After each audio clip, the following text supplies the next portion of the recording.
Ah, it's so nice to chill before school day starts. School day before spring break. Yep, totally, totally. I'm just glad we have a nice spot to just chill and relax here. Remember those stories we talked about that were really, yes, exaggerating. But then I ended up breaking a record at the last minute, and you ended up breaking the fire ants record too.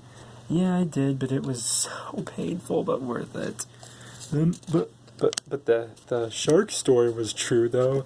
Oh, come on, seriously? It was! I even have a picture and a video. Right. I haven't thought about posting it on my I posted it on my social media, too. Yeah, no offense, Larry, but still, some people aren't going to believe that. 'Cause usually sharks are creatures you don't want to mess with. Yeah. Second there, I thought you were fighting a barracuda. Oh, no, it wasn't a barracuda. It was a shark, all right. Yeah, right. Yeah. I'm not sure if we're buying that, Laird. Anyone have any stories like they want to tell? Really, like for example, like you know how I've told you guys where I've got my hoodie. I got it. My parents gave it to me when I was just a toddler. My parents gave me my headband when I was little. When I was just a toddler. And there we go. You and that little headband, Sid. You look so adorable, doesn't he, Stanley? Oh, yes, she does. Yes, she does. You and that headband, Sid. You look so adorable in that headband. You will be wearing that a lot. Oh, she likes it already. See, she's looking at it. She likes it already. Stanley, do you think she likes it? She really definitely does. Just like how Arnold liked that hat when his parents gave it to him when he was a baby. So, yep, I've been wearing this since I was like 2 years old or 3 years old. I can't even remember now. I've been wearing this hat since I was like 4. I've been wearing glasses since I was 4.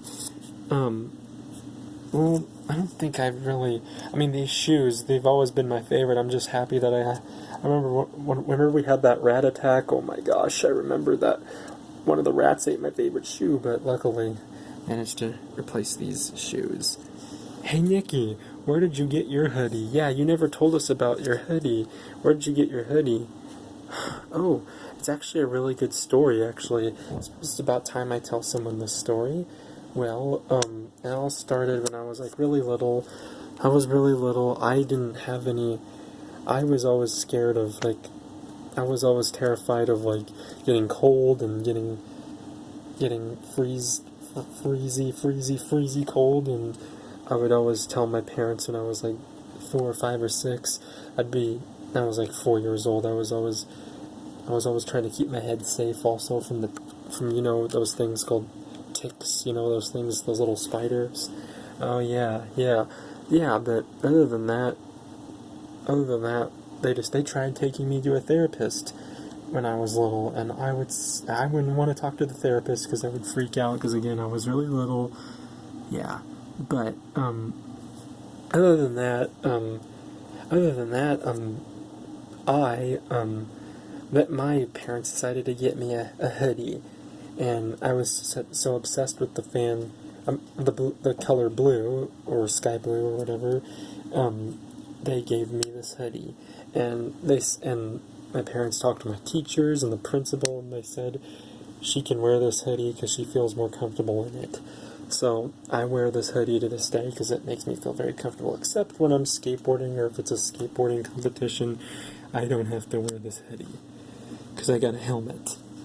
Wow, Nikki, that's amazing. That is amazing. That is incredible. Yep. Well, you want to know how I started my dodgeball team? I was so obsessed with dodgeball when I was like 4 or 5 or 6, and I thought I would always crush it in gym class ever since kindergarten. And then my gym teacher told me one day in kindergarten, you are so good at dodgeball, Dodge. Have you ever thought about starting your own team? And throughout my years, I've always thought of starting my own team, and then boom! Eventually, when I got to 5th grade, I'm like, you know what? And I tell my closest friends, how would you like to all like to be on a dodgeball team? And it took practice and practice, and bam, look at us. I become the captain of the dodgeball team, and we become the undefeated dodgeball team in the Tri-Lakes area. Wow, amazing, wow, Dodge, I didn't know you were so into dodgeball when you were little.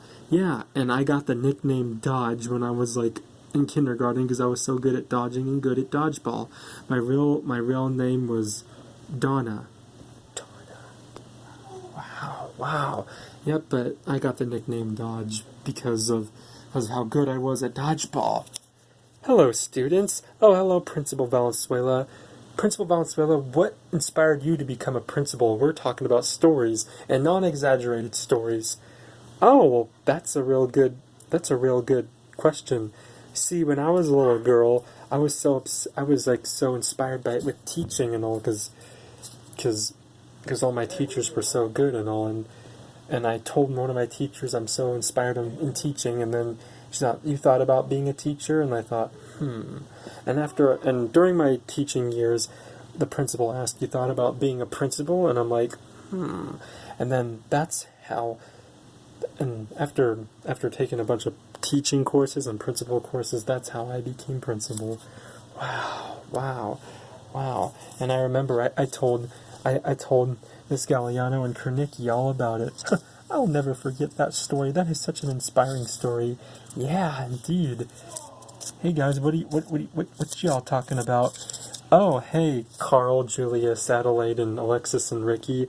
We're talking about very inspiring stories that we've done and all stuff that we've done and what we've had, like how I've had this hoodie for a while.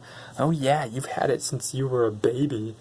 No, Carl, I've had it since I was like 2 or 3. Oh, right. I've been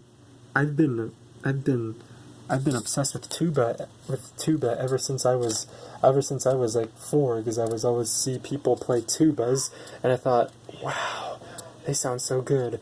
And then my mom's like, you ever think of being a tuba player, Alexis? And I'm like, And that's where it brings me today, where I'm a tuba boy. That's right, tuba boy. My name is Alexis. That's alright. You're still the best tuba boy we've ever met. Oh, that's so sweet. And I've always watched a lot of moolah people, rich people, and been so obsessed with rich people and all on TV, and I thought, that's why I decided to start the Carl Fund and scam people happen to Ring. Oh, well, I'd love to tell more, but it looks like it's time for class. Yep, I better get back to my office. I better get back to the gym to get starting on my teaching. I better get back to my classroom to get ready to teach. So y'all go ahead, you have 5 minutes. Okie dokie, we got 5 minutes. But anyway, no wait. Make that 1 minute actually. Oh, that's the 1 minute bell. Well, it was fun to talk about these inspiring stories. Oh yeah. And we want to thank you guys for watching this video. Be sure to subscribe for more videos, reaction videos, turn on the notification bell, that way you're notified when a video does come out, and check out Ian Preston Reviews, link will be in the description. And we want to give a shout out to Mr. RL Senior Studios, or whatever his name is, for doing crossovers with Thomas and the Loud Owls Casagrandes and characters from Turning Red, and yeah, and we're giving him a shout out. Yeah, shout out to him, and thank you guys for watching. Who wants to peace him out? Becky? Yes, I'll peace them out. Peace out, viewers.